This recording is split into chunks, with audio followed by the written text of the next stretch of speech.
मरकुस की इंजील बाब 8।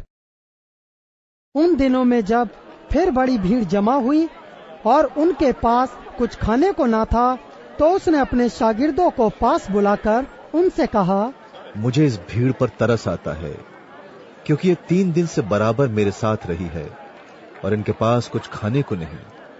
अगर मैं इनको भूखा घर को रुखसत करूं तो राह में थक कर रह जाएंगे, और बाज इनमें से दूर के हैं।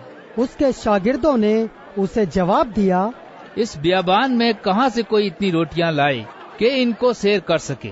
उसने उनसे पूछा, तुम्हारे पास कितनी रोटियां हैं? उन्होंने कहा, 7।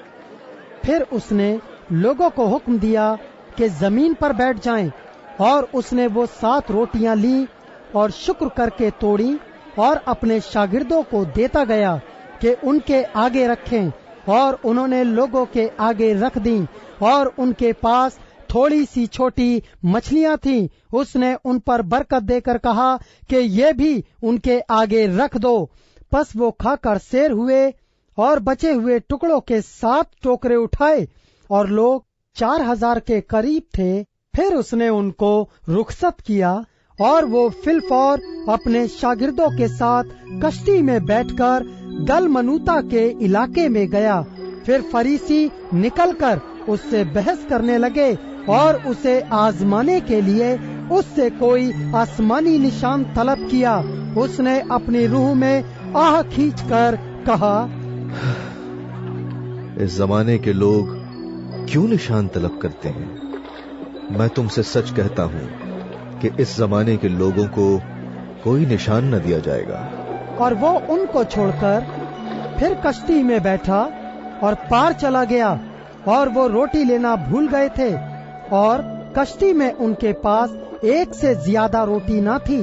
और उसने उनको ये हुक्म दिया, खबरदार, फरीसियों के खमीर और हेरोदेस के खमीर से होशियार रहना।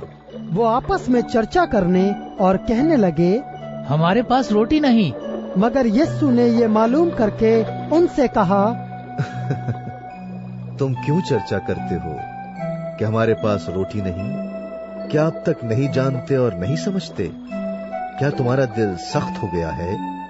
आंखें हैं और तुम देखते नहीं, कान हैं और सुनते नहीं, और क्या तुमको याद नहीं? जिस वक्त मैंने वो 5 रोटियां 5000 के लिए तोड़ी, तो तुमने कितनी टोकरियां टुकड़ों से भरी हुई उठाई?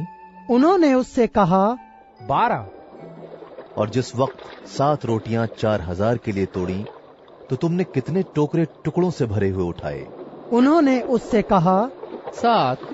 उसने उनसे कहा, क्या तुम अब तक नहीं समझते? फिर वो बैतसैदा में आए, और लोग एक अंधे को उसके पास लाए और उसकी मिन्नत की कि उसे छुए। वो उस अंधे का हाथ पकड़कर उसे गांव से बाहर ले गया, और उसकी आंखों में थूक कर अपने हाथ उस पर रखे और उससे पूछा, क्या तू कुछ देखता है? उसने नजर उठाकर कहा, मैं आदमियों को देखता हूँ, क्योंकि वो मुझे चलते हुए ऐसे दिखाई देते हैं जैसे दरख्त। फिर उसने दोबारा उसकी आंखों पर अपने हाथ रखे, और उसने गौर से नजर की और अच्छा हो गया, और सब चीजें साफ साफ देखने लगा। फिर उसने उसको उसके घर की तरफ रवाना किया और कहा, इस गांव के अंदर कदम भी न रखना। फिर यीशु और उसके शागिर्द कैसरिया फिलिप्पी के गांव में चले गए, और राह में उसने अपने शागिर्दों से ये पूछा, लोग मुझे क्या कहते हैं? उन्होंने जवाब दिया, यूहन्ना बपतिस्मा देने वाला, और बाज एलिया, और बाज नबियों में से कोई। उसने उनसे पूछा, लेकिन तुम मुझे क्या कहते हो? पतरस ने जवाब में उससे कहा, तू मसीह है।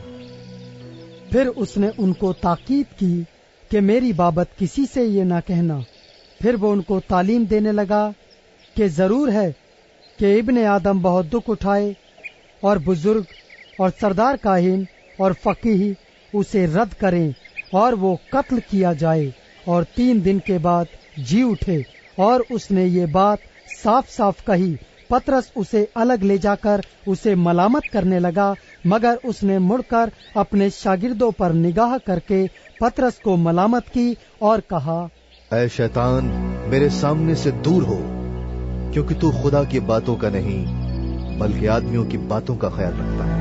پھر اس نے بھیڑ کو اپنے شاگردوں سمیت پاس بلا کر ان سے کہا، اگر کوئی میرے پیچھے آنا چاہے تو اپنی خودی سے انکار کرے اور اپنی صلیب اٹھائے اور میرے پیچھے بولے، کیونکہ جو کوئی اپنی جان بچانا چاہے وہ اسے کھوئے گا، اور جو کوئی میری اور انجیل کی خاطر اپنی جان کھوئے گا وہ اسے بچائے گا۔ اور آدمی اگر ساری دنیا کو حاصل کرے اور اپنی جان کا نقصان اٹھائے تو اسے کیا فائدہ ہوگا، اور آدمی اپنی جان کے بدلے کیا دے؟ کیونکہ جو کوئی اس زناکار اور خطاکار قوم میں مجھ سے اور میری باتوں سے شرمائے گا، ابن آدم بھی جب اپنے باپ کے جلال میں پاک فرشتوں کے ساتھ آئے گا تو اس سے شرمائے گا۔